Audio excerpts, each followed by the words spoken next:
सोनिया गांधी ने भले ही कांग्रेस नेताओं के साथ हुई मैराथन बैठक में राहुल गांधी के नाम पर तालियां बजवा ली हों और इसके पहले रणदीप सिंह सुरजेवाला से इस बात का ऐलान भी करवा दिया कि पार्टी के इलेक्टोरल क्लब के 99.9% नेता राहुल गांधी को पार्टी के अध्यक्ष पद पर देखना चाहते हैं।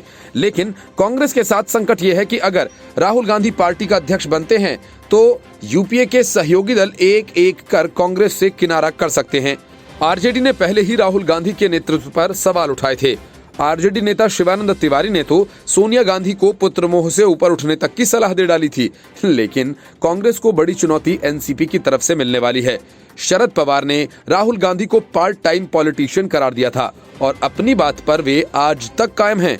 गौरतलब है कि भले ही वे इस बात का दावा कर रहे हों कि कांग्रेस और एनसीपी के बीच सब कुछ ठीक है, लेकिन हकीकत इसके उलट है।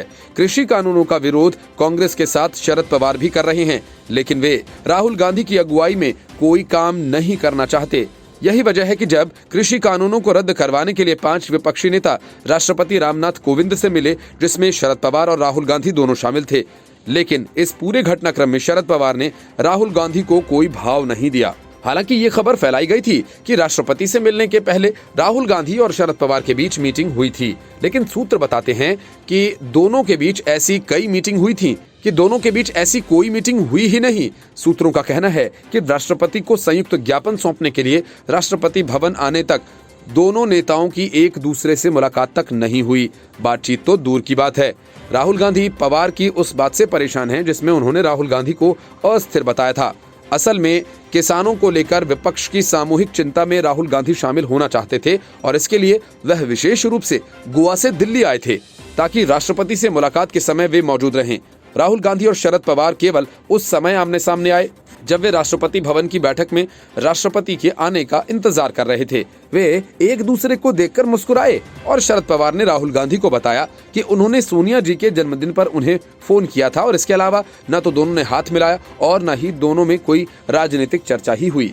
बैठक में इन दोनों के अलावा माकपा महासचिव सीताराम येचुरी, भाकपा महासचिव डी राजा और डीएमके के केटीएस एलनगोवान भी राष्ट्रपति से मिलने वालों में शामिल थे।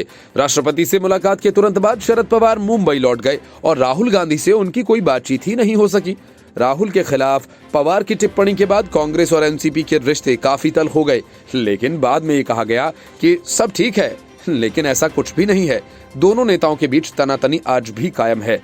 जाहिर है कि पवार और राहुल गांधी की इस तनातनी का असर महाराष्ट्र की महाविकास अघाड़ी सरकार पर पड़ सकता है, क्योंकि पवार की राहुल के खिलाफ की गई टिप्पणी के बाद सोनिया गांधी ने चिट्ठी लिखकर उद्धव ठाकरे को कॉमन मिनिमम प्रोग्राम की याद दिलाई। सोनिया गांधी की इस चिट्ठी पर भी शरद पवार ने तीखी टिप्पणी की थी और इसे एक तरह से दबाव की राजनीति माना गया।